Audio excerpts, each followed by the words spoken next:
जुल्फों दे जाल तेरे नी खुदा दा कहर कुड़े नैना में काबू तेरे बनते आ जहर कुड़े बस इको मंगी रब्बा मंगी मेरी खैर कुड़े साडा कसूर सिकाना कड्डिया जो महर कुड़े।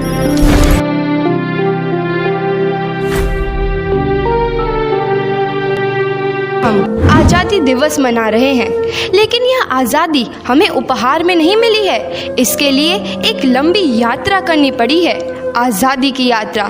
इस यात्रा में हजारों लाखों लोगों ने अपनी जान की कुर्बानी दी।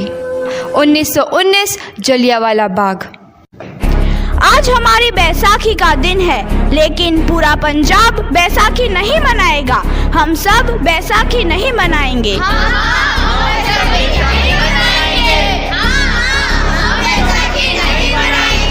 जब तक हम अंग्रेजों को भारत से बाहर नहीं निकाल देते, पूरा पंजाब बैसाखी नहीं मनाएगा। अच्छा, तो तुम सब हमारा विरोध करता है, भाग जाओ यहाँ से, इसका अंजाम बहुत ही बुरा होगा।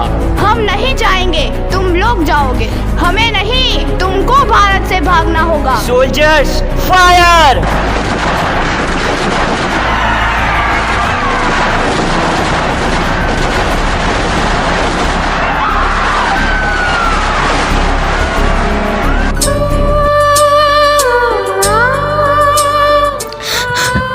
ज़मीन हमारी, ये धरती हमारी, ये खेत हमारे। अभी थोड़ी देर पहले हमारी ये फसलें लहरा रही थी, पर इन अंग्रेज़ों ने हमारी फसलें बर्बाद कर दी। इन अंग्रेज़ों ने एक ही झटके में इन सब फसलों को काट दिया। अंग्रेज़ों, तुम्हारे इस अत्याचार से हम डरेंगे नहीं। इस अत्याचार का बदला लेकर रहेंगे। हम आज़ादी लेकर रहेंगे। जलियांवाला बाग हर हिंदुस्तानी की आंख नम कर गया। इस कांड में कितने मासूमों की आहुति चढ़ गई। इतनी हैवानियत से इंसानियत कत्ल कर दी गई। जलियांवाला बाग के हत्याकांड ने आज़ादी की आग में घी देने का काम किया। मासूम औरतों, बच्चों की दर्द भरी चीखें और सिसकियां इनकलाब का गूंज बनकर उभरी। लाला लाजपत राय, भगत सिंह, राजगुरु, सुखदेव सरीखे क्रांतिकारियों ने भारत की इस जमीन से विदेशी दरिंदों को निकाल फेंकने के मंसूबे मजबूत कर लिए। 8 अप्रैल 1929 लाला लाजपत राय के नेतृत्व में साइमन कमीशन के खिलाफ एक भारी जुलूस निकाला गया। साइमन कमीशन वापस जाओ! साइमन कमीशन वापस जाओ! साइमन कमीशन वापस जाओ! साइमन कमीशन वापस जाओ! साइमन कमीशन वापस जाओ! Simon commission go back! Simon commission go back! Simon commission go back! Simon commission go back! बेवकूफ इंडियंस, तुमको हमारी बात समझ में नहीं आती। Stop this! Simon commission go back! नहीं मानता। आई से स्टॉप दिस! लाला जी, आप आगे बढ़ो, हम आपके साथ हैं। लाला जी, संघर्ष करो, हम आपके साथ हैं। लाला जी, संघर्ष करो, हम आपके साथ हैं। लाठी चार्ज करो!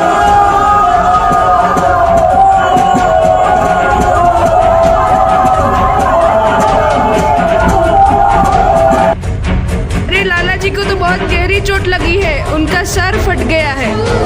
मेरे शरीर में लगी एक एक लाठी अंग्रेजी सरकार के कफन में कील का काम करेगी। ये आज़ादी की लड़ाई रुकनी नहीं चाहिए। ये जिम्मेदारी मैं तुम सबको सौंप कर जा रहा हूँ।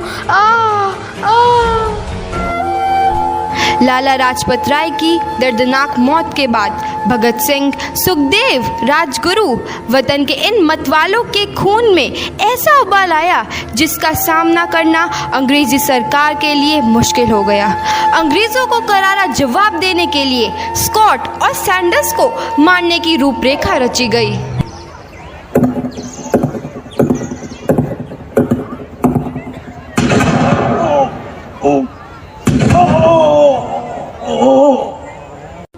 सैंडर्स मारा गया। चारों तरफ तहलका मचा था। दीवारों पर लिखा था, लाला जी की मौत का बदला ले लिया गया है।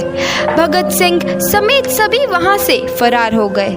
8 अप्रैल 1929 दिल्ली में ब्रिटिश सरकार की सेंट्रल लेजिस्लेटिव असेंबली की बैठक में 2 बम धमाके की आवाज़ सुनाई दी।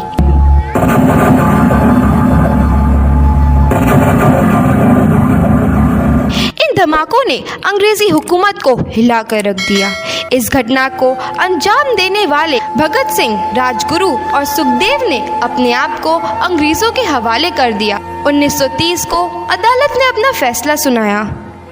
मुलजिम भगत सिंह, मुलजिम राजगुरु, मुलजिम सुखदेव को दफ़ा 121 और दफ़ा 302 के तहत ये अदालत तीनों को मुजरिम करार देती है और इस गुस्ताखी के लिए ये अदालत इन तीनों को सजाए मौत की सज़ा सुनाती है।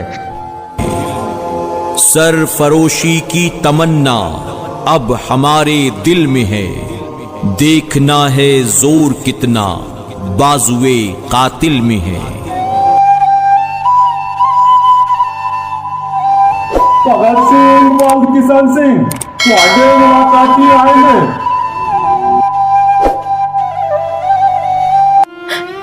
पुत्र की हाल है तेरा? मैं चंगा हूँ माँ, फिक्र करने की कोई गल नहीं।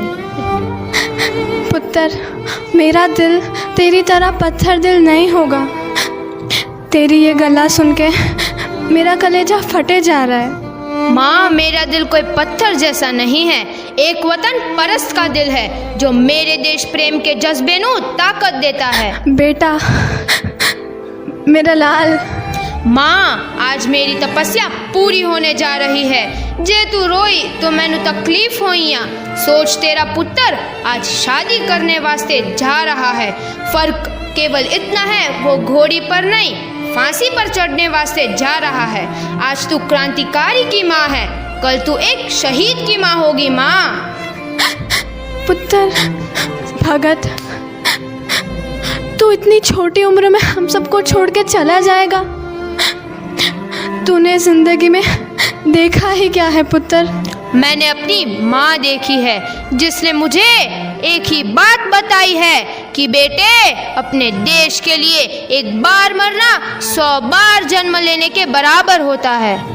अच्छा माँ, अब आशीर्वाद दे, आखिरी बार विदाई लेने का समय आ गया है। भगत, मेरे लाल।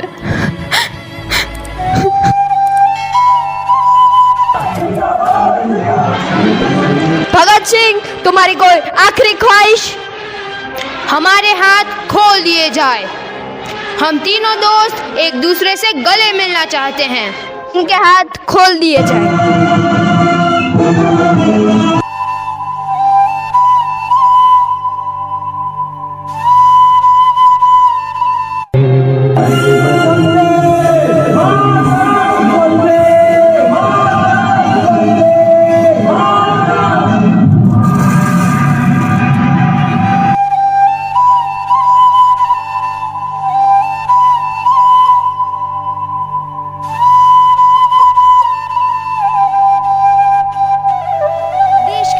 नौजवान के मन में आज़ादी की नई उमंग हिलोरे लेने लगी।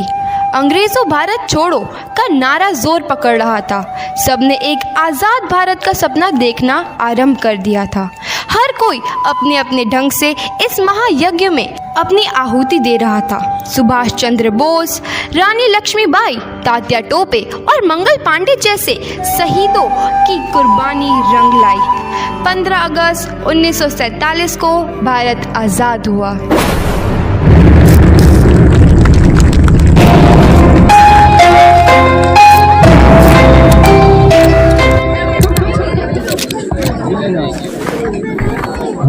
कुछ तो खास बात है इस देश की मिट्टी में कि हमारे ही जैसे सुदूर गांव से आया